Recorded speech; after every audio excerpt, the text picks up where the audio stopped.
So the problem I have with the Marxist perspective, and I've had this problem with it for a long time, is that I don't think that you should trust people whose primary goal when they're attempting to change the world for the better is to change other people. And you can tell who those people are because they're always blaming other people, and they're looking for victims. They're looking for perpetrators and victims, and then they're going off to stop the perpetrators.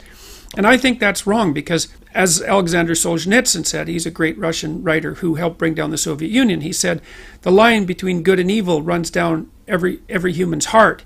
So the real battle, as far as I'm concerned, and I think this goes along with the tradition in which John Stuart Mill is firmly placed in, is that to overcome tyranny and malevolence and chaos and nihilism and the desire to bring everything to a halt, you have to repair the fissures and the rift that's in your own soul, basically. And that means that you have to confront the evil that lives in your own heart. And there's a statement from the New Testament that I think is very much apropos with regards to this particular idea. And this is part of the Sermon on the Mount, which is a central text in the Western tradition. I would say obviously central to Christianity, but central to everything that Western civilization has built. And so Christ says to his followers, why beholdest thou the mote that is in thy brother's eye, but considerest not the beam that is in thine own eye? Or how wilt thou say to thy brother, let me pull out the mote out of thine eye? And behold, a beam is in thine own eye. Thou hypocrite, first cast out the beam out of thine own eye, and then shalt thou see clearly to cast the mote out of thy brother's eye. Well, I like that quote because it places the responsibility for change at every level of being on the individual. And obviously the individual interacts with society, but the idea here is that unless the individual straightens out his or her own soul, there's no possibility that the impact the individual can have on society can be anything but say harmful in proportion to the harm that's still in the soul. These are important things to know. They're vitally important things to know. But then we're faced with the conundrum that young people also want to change the world. But that's no problem, because I think you can bring Truth University together with the desire to make real change. But change has to start in the right place. So I'm going to tell you how I think you should change yourself so that you can change the world. And so that the world that you bring into being will be a better world and not a worse one. Remember, you need to know about this, that the world that the followers of Marx brought into being in the 20th century killed more than 100 million people, say in China and Russia, the Soviet Union, and in places like Cambodia and Vietnam. The world certainly changed as a consequence of Marxist doctrine, but it didn't change in a good direction. And of course, the Marxist doctrine is making itself heard in a massive way across the West again now. So, all right, so what should you do about that? Well, here's an idea. The first thing you have to do is orient yourself. Now, you probably have all watched Pinocchio, and Pinocchio is about how a marionette, someone whose strings are being pulled by forces beyond his comprehension. That's the situation of the undeveloped individual. Geppetto, who's a benevolent father, so a benevolent symbol of benevolent culture, makes a puppet, his son, and then wishes on a star. Now, a star is something that glitters up in the sky, and it's associated with the transcendent and the beyond and the divine. And if you look up in the night sky and it's very dark, you get a feeling of awe. It's because you're confronting your soul, so to speak. Your individual soul is confronting the cosmos, and you can feel a relationship between you and the totality. So looking up into the sky is like a religious experience if it's a starry sky.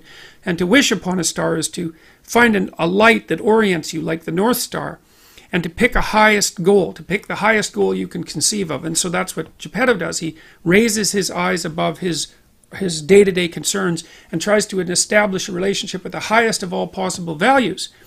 And he has the most profound of wishes, and the most profound of wishes is that the puppet that he's created could become a genuine individual, a genuinely, fully developed human being. And that's what you can wish for yourself.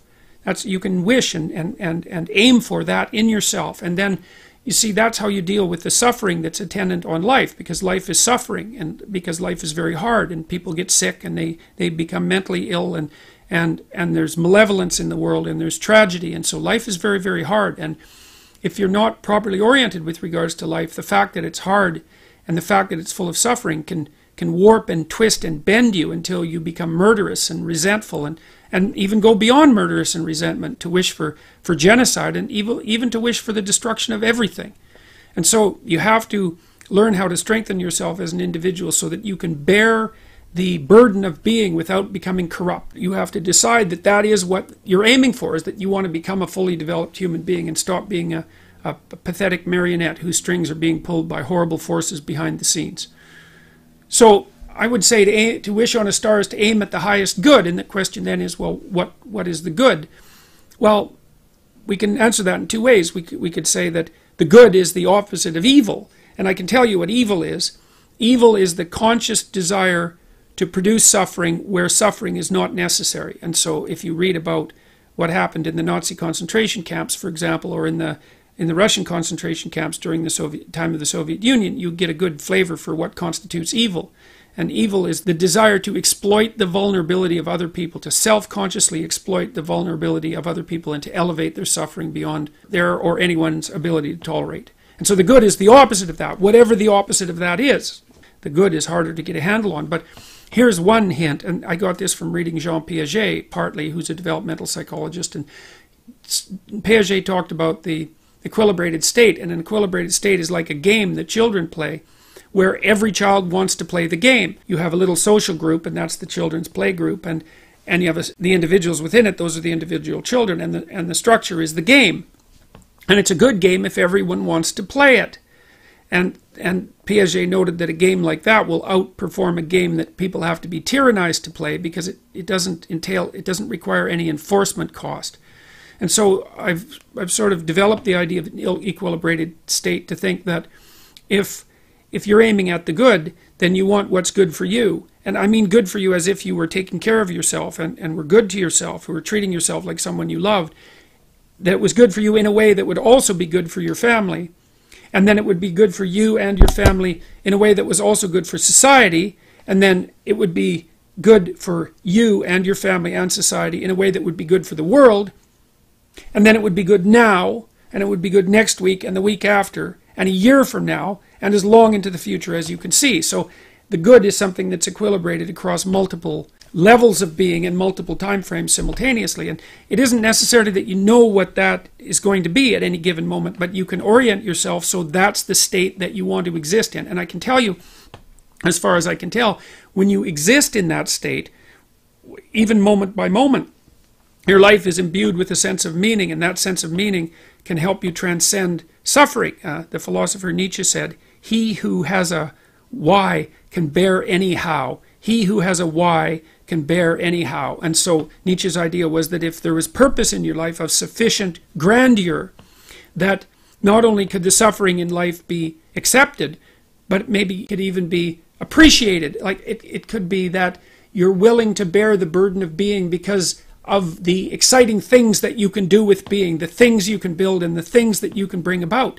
And that might be the highest imaginable state of being, and that's a form of paradise. But it's not a paradise that you attain by transforming others. It's a paradise that you attain by transforming yourself. And that's a very difficult thing to do, and it's a very frightening thing to do, because it means that you're retooling your soul, and that's a job for that's the job for a forthright and honorable person. And it's an exciting enough task so that it will keep you occupied for the rest of your life, and then magical things will happen to you while you're doing it. And the world will arrange itself around you in the most wonderful way, in a musical way, so that every part of what you're experiencing plays off against every other part in a manner that has meaning embedded in every aspect of it. And you experience that, by the way. You experience that when you listen to a piece of music that you love. Music represents that, and that's why music nourishes the soul, why it's the highest form of art, at least in my opinion. So you have to live your life as if being is a symphony, and you're playing your instrumental part.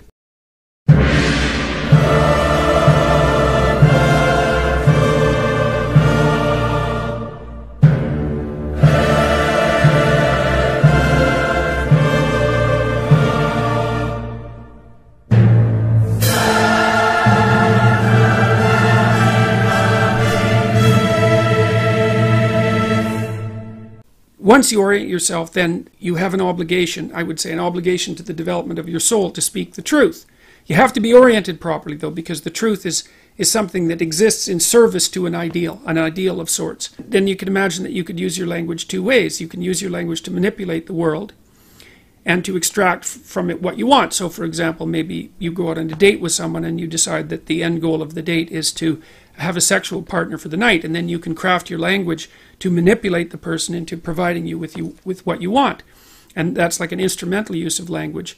But the problem with that, there's many problems with that, but one of them is that what if your idea about what you should want is wrong? Like maybe that's not the way to treat someone that you're on a date out on a date with. Maybe you're minimizing and reducing the interactions between you from what could be a healthy and elevated state of interaction and discourse to something that basically the pursuit of impulsive pleasure, and maybe that's not good for you next week and the week after and a month down the road. Maybe orienting yourself towards impulsive pleasure is a very bad idea. Remember what happens in Pinocchio. Pinocchio goes to Pleasure Island, and Pleasure Island is a place where impulsive pleasures can be had at a moment's notice. But what Pinocchio discovers, along with Jiminy Cricket, that Pleasure Island is run by masked totalitarians. They're all dressed in black, you remember, and they're turning the children and adolescents who are on Pleasure Island, they're depriving them of their voice, turning them into braying jackasses, and preparing to sell them as slaves to the salt mines. And so there's an implication in that story that the pursuit of impulsive pleasure is one route to totalitarianism and slavery, and I believe that. So perhaps orienting your language towards the gathering of impulsive pleasure is a misuse of your highest gift, the gift of logos, the gift of communication. The alternative is to orient yourself towards the highest good, as we already described, and then speak the truth. And you can tell when you're doing that, or you can tell when you're not doing that, because if you're not telling the truth, if you're using someone else's words, you're being manipulated in a sense by forces that are behind the scenes. You're not using your own words. You're the puppet of an ideology or another thinker or your own impulsive desires. And you can tell when you're speaking like that because it makes you feel weak. It makes you feel weak and ashamed. And you can localize that feeling physiologically. If you listen to yourself talk, you can tell when you're speaking properly, you will experience a feeling of integration and strength. And when you're speaking in a deceitful or manipulative manner, you'll feel that you're starting to come apart at the seams. And what you need to do is practice only saying things that make you feel stronger. And that'll mean, to begin with, that you'll notice that almost everything you say is a lie. It's either a lie or someone else's words. It's very hard to find your own words, but you don't actually exist until you have your own words.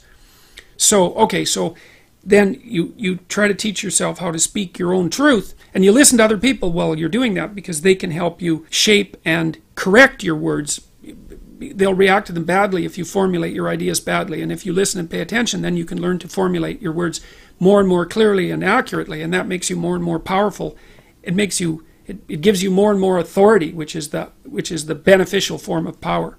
Okay, so you do that, and then you have to make a decision of faith, and that's basically, well, that you can either use your language to manipulate the world and make it do what you want, or you can use your language to try to articulate the truth as carefully as you possibly can, and then you can see what happens. You have to let go of your desire for the consequences that you want. You have to assume that if you speak the truth, the results are the best that is possible under the circumstances.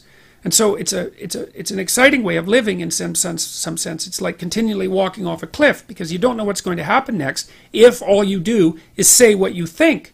And maybe you're at work and you say what you think and you get fired and you think, oh my God, that's a terrible catastrophe. But maybe it's not, because maybe if you're working somewhere and you have to lie to maintain your job, maybe you shouldn't be there. Maybe it's deadening your soul and damaging you in some permanent manner and making you corrupt. And so you have to orient yourself. You have to speak the truth as carefully as you can. You have to listen to others so that you correct your speech. And then you have to allow the consequences that ensue to unfold as they will. That's the ultimate act of faith, I would say. And that's what you do if you belong to Truth University. All right, so more practically speaking, then you should educate yourself. And it's not that easy to do now, because you have to find people who can actually tell you mostly what to read and maybe also how to write, because writing is a way of formulating your thoughts ever more precisely. That's why you go to university, to learn how to write.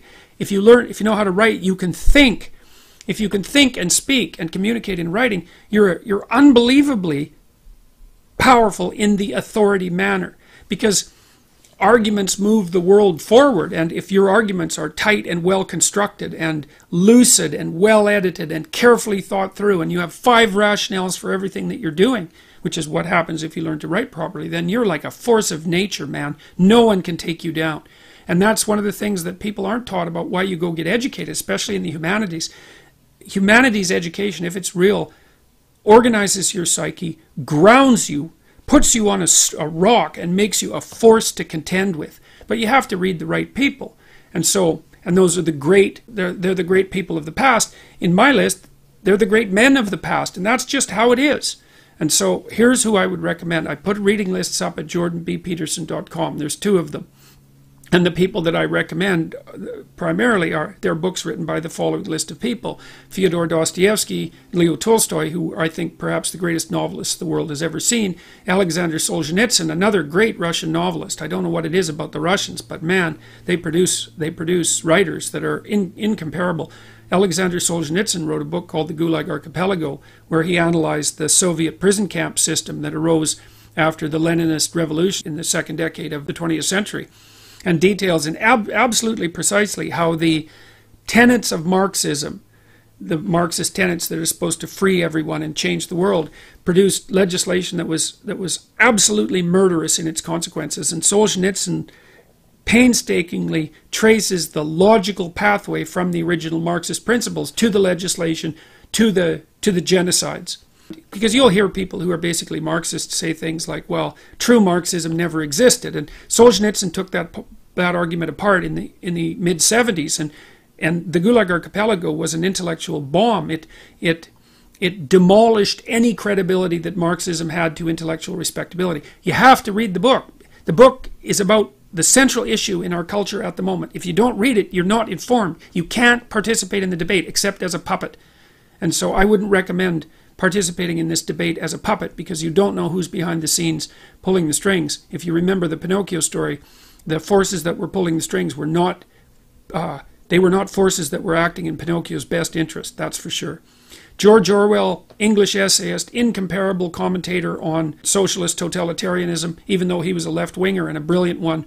Aldous Huxley, who wrote Brave New World, had some very brilliant things to say about the potential demolition of sexual choice of sexual partner as a part of a dystopian future. Friedrich Nietzsche, a philosopher who described himself as someone who thought with a hammer. And Nietzsche is a very, very dangerous person and an absolutely brilliant writer. And Carl Jung, who was a student of Nietzsche, and who Nietzsche was the philosopher who had announced the death of God back in the late 1800s, and Jung spent his whole life attempting to revivify God. That's one way of thinking about it. And so if you educate yourself, and this is a really good place to start, if you read these authors, then you'll know what else to read. If you read these authors, it'll take you a good long time, and it will be very, very hard on you, and you won't be the same person when you come out, and that's very frightening. And because being torn down and rebuilt is no joke, but it beats the hell out of the alternative, which is just to stagnate and stay a stagnant infant, which is not something I recommend. There's nothing uglier than a stagnant 40-year-old infant. So that's equivalent, just so you know, to Pinocchio. Back to the Pinocchio story, rescuing Geppetto from the underworld. Remember when he had kind of turned into a half jackass after being at Pleasure Island, where he was enticed, by the way, from a couple of people that was the fox and the cat, who attempted to entice himself into believing that he was a victim and needed a vacation. So Pinocchio was enticed onto Pleasure Island by two figures that played on his sense of victimization and neurosis and suffering to convince him that he didn't have to take any responsibility for his own existence, and he could just busy himself with impulsive pleasures, right? That's how he fell into the hands of the totalitarians on Pleasure Island.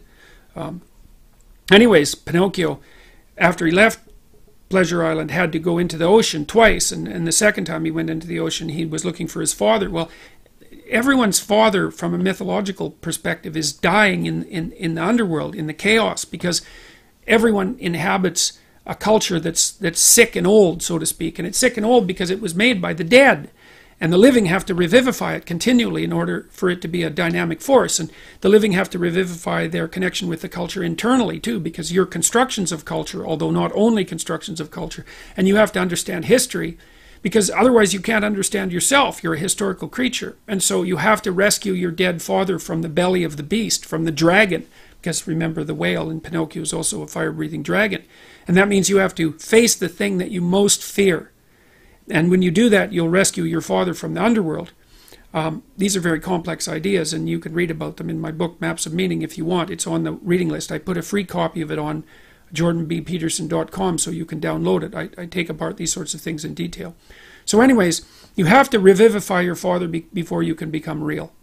And that's part of the problem with the feminist and social justice warrior insistence on the existence of the patriarchy. It's like everyone's known since the beginning of time that culture is corrupt and tyrannical, but it's also protective and benevolent. Even the language you use is a product of culture. And so you don't overthrow the patriarchy, you revivify your culture.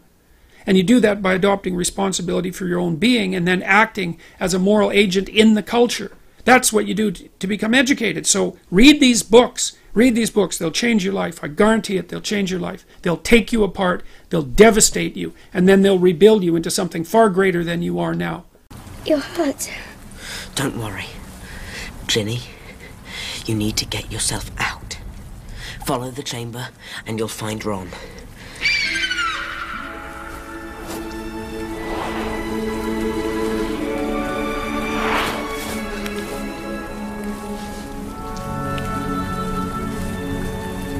You were brilliant, folks.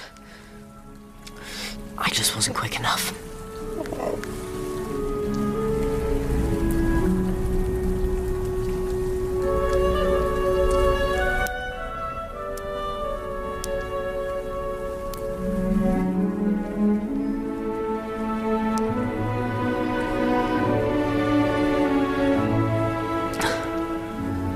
Of course.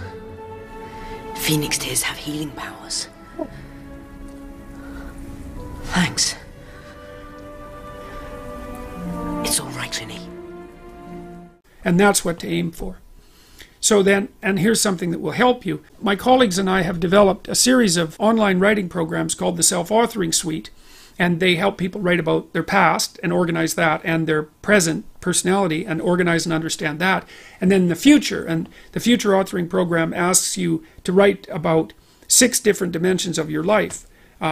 So it asks you, first of all, to treat yourself as if you're someone that you want to help, and that someone that you love and take care of, and someone that you want to help. And then it asks you, well, if you could organize your life in the best possible manner, and in keeping with those principles we discussed earlier, what do you want?